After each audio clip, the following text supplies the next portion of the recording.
ఎన్నికల ప్రక్రియలో ఈవీఎంల వినియోగం మీద జగన్మోహన్ రెడ్డి భిన్న స్వరాలు వినిపిస్తున్నారని 2019లో వైఎస్ఆర్సీపీ ఘన విజయాన్ని సాధించి 151 అసెంబ్లీ స్థానాల్లో గెలిచిన నేపథ్యంలో అప్పుడు ఈవీఎంల గురించి కానీ ఈవీఎంల ట్యాంపరింగ్ గురించి కానీ ఒక్క మాట కూడా మాట్లాడినటువంటి జగన్మోహన్ రెడ్డి 2024లో జరిగిన సార్వత్రిక ఎన్నికల్లో వైసీపీ ఘోర పరాభవం తర్వాత ఎన్నికల ప్రక్రియ గురించి అలాగే ఎన్నికల ప్రక్రియలో ఈవీఎంల వినియోగం గురించి జగన్మోహన్ రెడ్డి ట్వీట్ చేయడం, ఈవీఎంల ట్యాంపరింగ్ గురించి ఆయన అనుమానాలు వ్యక్తం చేయడం ఇవన్నీ సరికాదు అంటూ కూడా ఇప్పుడు తెలుగుదేశం పార్టీ నాయకులు ఆయన మీద ఆరోపణలు అయితే చేస్తూ ఉన్నారు.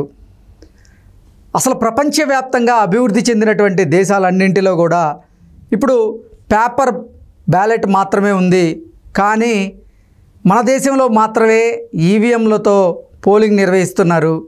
మన దేశంలో కూడా పేపర్ బ్యాలెట్ ఓటింగ్ ప్రక్రియ కనుక వస్తే బాగుండు అంటూ జగన్మోహన్ రెడ్డి ఆయన ఈవీఎంల గురించి అలాగే ఈవీఎంల ట్యాంపరింగ్ గురించి ట్వీట్ చేసినటువంటి నేపథ్యంలో అసలు జగన్మోహన్ రెడ్డి వైఖరిని ఎండగడుతూ కూడా ఇప్పుడు టీడీపీ నాయకులు కొన్ని ఆరోపణలు అయితే ఆయన మీద చేస్తున్న నేపథ్యంలో ఈ అంశం మీద మనం విశ్లేషణ చేసుకునే ప్రయత్నం చేద్దాం.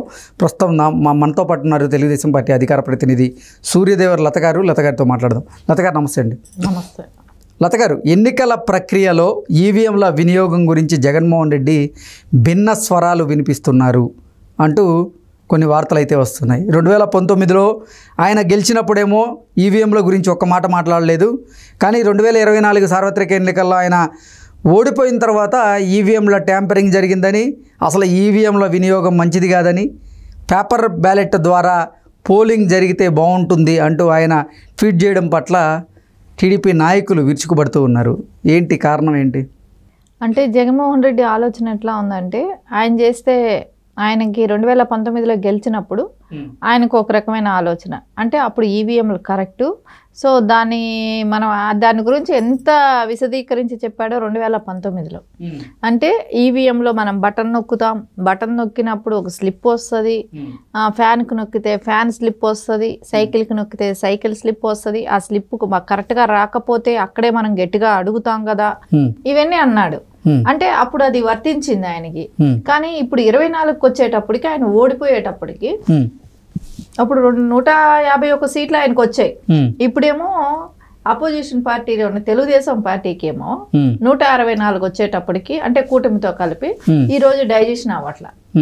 అంటే గతంలో చంద్రబాబు గారికి కూడా ఈవీఎం ట్యాంపరింగ్ జరిగే అవకాశం ఉంది, జరిగి ఉండొచ్చు అంటూ ఆయన మాట్లాడినటువంటి వీడియోను కూడా ఇప్పుడు సోషల్ మీడియా వేదికగా వైఎస్ఆర్సీపీ నాయకులు కొంతమంది దాన్ని షేర్ చేస్తూ గతంలో చంద్రబాబు నాయుడు గారే మాట్లాడారు ఈవీఎం ట్యాంపరింగ్ జరగడానికి అవకాశం ఉందంటూ, దాన్ని జోడించే ఇప్పుడు కూడా ఈవీఎం ట్యాంపరింగ్ జరిగి ఉంటుంది అంటూ వాళ్ళు కొన్ని పోస్టులు చేస్తూ ఉన్నారు. దీన్ని ఎలా చూడొచ్చు? అంటే అది నువ్వు ముందే ఎందుకు చెప్పలేకపోయావు? ఎలక్షన్ బిఫోర్ ఈవీఎంలు వద్దా నేను ముందే చెప్పొచ్చుగా. అపోజిషన్ పార్టీ అన్నారా, చంద్రబాబు నాయుడు గారు కూడా ఇలా అన్నారు అని చెప్పి అప్పుడు నువ్వు చెప్పొచ్చుగా. అంటే నువ్వు గెలుస్తుంటే అప్పుడు లేదా అప్పుడు ఈవీఎంలు బాగానే పనిచేస్తున్నట్ట, నువ్వు ఓడిపోయావు కాబట్టి ఈవీఎంలు ట్యాంపరింగ్ జరిగిందనా? సో దీని అర్థం అప్పుడేమో 2019లో ఈవీఎం ట్యాంపరింగ్ జరిగే అవకాశం లేదు, ఇది ప్రజల నిర్ణయం అంటూ చెప్పినటువంటి జగన్మోహన్ రెడ్డి ఇప్పుడు 2024లో ఓడిపోవడంతో ఆయన స్వరం మార్చారు. అసలు ఈవీఎం ట్యాంపరింగ్ జరిగి ఉందేమో అని మాకు అనుమానాలు ఉన్నాయి, అసలు ఈవీఎంలో వాడడం అంత సరైన నిర్ణయం కాదు, పేపర్ బ్యాలెట్ వాడడమే మంచిది అంటూ ఆయన అంటే పోస్టులు చేయడం అసలు ఏంటి, దేనికి సంకేతం ఇవన్నీ? ఏం లేదు, ఓడిపోయిన తర్వాత వచ్చే అక్కస్ ఇది. సో ఏదో ఒకటి మాట్లాడాలి. ఆయనకి ప్రజలకు కూడా అన్నాడు ఒక టైంలో, ప్రజలను ఏమన్నాడు, మీకు అన్నీ ఇచ్చాను నాకు ఓటే లేదన్నాడు. సరే ఇప్పుడు ఈవీఎంలు అంటాడు, ఈ రోజుకు ఒకటి ఏదో ఒకటి మాట్లాడాలి. కాబట్టి జగన్మోహన్ రెడ్డి అంటే ఇంకా కూడా ఏ రకంగా ప్రజలు నమ్మించవచ్చు, వేరే ఏదైనా మాట్లాడాలి, వేరే రకంగా ఏదో ఒకటి చేయాలి అంటే వీళ్ళు అన్నీ ఒక్కొక్కటి బాగోతాలు బయట వస్తున్నాయి. కాబట్టి రిషికొండ కానివ్వండి, పోలవరం కానివ్వండి, ఇలాంటివన్నీ బయట వస్తున్నప్పుడు సో దానిని కవర్ చేసుకునే విధానానికి ఏదో ఒక టాపిక్ తీసుకురావాలి. సో వాటిని ఈయన వచ్చి వాటి మీద చెప్పాలిగా, ఒక సీఎం, మాజీ సీఎంగా ఉన్నావు, నువ్వు ఆ రిషికొండను ఎందుకు కట్టావు దాని గురించి చెప్పాలిగా. అది నువ్వు నీ కోసం కట్టుకున్నదే కదా. నేను సీఎంగా అక్కడ ఉండి నేను పరిపాలిస్తానని చెప్పి నువ్వు వైజాగ్ అని చెప్పి కట్టిందే కదా. అలాంటప్పుడు నువ్వు దాని గురించి ఎందుకు ప్రెస్ మీట్ పెట్టట్లేదు? సరే, పోలవరంకి నిన్న బాబు గారు వెళ్ళి చూసి వచ్చిన తర్వాత దానికి చాలా డ్యామేజ్ జరిగింది మీ మూలానని తెలిసినప్పుడు దాని గురించి పెట్టు. దాని గురించి పెట్టట్లేదేంటి? దాని గురించి ఎవరు మాట్లాడటం లేదేంటి? సో దీనికి కారణం ఏంటంటే ఇప్పుడు ఈవీఎంలు తీసుకురావటం. అంటే వాళ్ళు చేసిన అరాచకాలన్నీ కూడా మరుగున పడిపోయేదానికి ఇప్పుడు ఈవీఎంల టాపిక్ ఎత్తుకొని వస్తున్నాడు. ఇది నేను అనుకుంటా ఇప్పటి నుంచి స్టార్ట్ చేసి ఇంకో 5 ఏళ్ల వరకైనా ఇదే మాట్లాడతాడు, ఇంక వేరే మాట్లాడు. అంటే ఆయన చేసిన అవకతవకలే కానివ్వండి, ఆయన చేసిన పనులే కానివ్వండి, ఎక్కడ ఏది మాట్లాడేటట్టు కనపడడం లేదు. ఓన్లీ ఈవీఎం టాపిక్లు పెట్టుకొని మాట్లాడుతూ ఉంటాడు. అంటే ఈ రిషికొండ టాపిక్ని కానీ లేదంటే ఆయన మీద వస్తున్నటువంటి అవినీతి ఆరోపణల నుంచి ఆయన దారి మరల్చేందుకే ఇప్పుడు ఈవీఎంల అంశాన్ని తెర మీదకి తీసుకొచ్చారని చెప్తున్నారా మీరు? ఖచ్చితంగా అదే పనే జరుగుతుంది. ఇప్పుడు మనం ఫర్నిచర్ చూసాం, ఫర్నిచర్ది కూడా ఉంది, దాని గురించి ఏమీ సమాధానం చెప్పలేదు. సో నీ ఇంట్లో ఫర్నిచర్ దొంగ అని అంటున్నప్పుడు నేను దొంగను కాదనైనా చెప్పాలి కదా, సంజయ్షి ఇచ్చుకోవాలి కదా. నువ్వు సంజయ్షి ఇచ్చుకోపోవటానికి కారణం ఏంటి అంటే నువ్వు ఒప్పుకుంటున్నట్టే కదా. సో నువ్వు ఎవరైనా సరే నా మీద ఒక దొంగ అని ఒక అభియోగం వచ్చినప్పుడు నేను అలా చేయలేదనేది అయితే ఖచ్చితంగా చెప్తారు కదా. కానీ అలా చెప్పట్లేదు ఎందుకు? సో ఓన్లీ వాళ్ళు ఏంటంటే ఓన్లీ ఈవీఎంల టాపిక్ పెట్టుకొని మాట్లాడుతున్నారు. వాటిని అన్ని డైవర్ట్ చేయాలి. వీళ్ళ మీద రేపు వచ్చే అవినీతి కేసులైనా కూడా సరే ఇవన్నీ ప్రజల దృష్టికి రానివ్వకుండా మరల్చాలి అనేదాన్ని. అంటే గతంలో కూడా జగన్మోహన్ రెడ్డి గతంలో అంటే ఒక వారం రోజుల క్రితం కూడా జగన్మోహన్ రెడ్డి వైఎస్ఆర్సీపీ నేతలతో ఆయన భేటీ అయినటువంటి సందర్భంగా ఈవీఎంల ట్యాంపరింగ్ జరిగిన అంశాన్ని దేశవ్యాప్తంగా చర్చ జరిగేలాగా మీరు చేయండి అంటూ వారితో మాట్లాడుతూ వారికి ఒక దిశానిర్దేశం చేసినట్లుగా కూడా కొన్ని వార్తలు చూసినటువంటి నేపథ్యంలో అసలు ఈ ఈవీఎం ట్యాంపరింగ్ అనే అంశాన్ని జగన్మోహన్ రెడ్డి ఎందుకు ఇప్పుడు తెర మీదకి తీసుకొస్తున్నారు కొత్తగా అంటే ఏం చెప్తారు?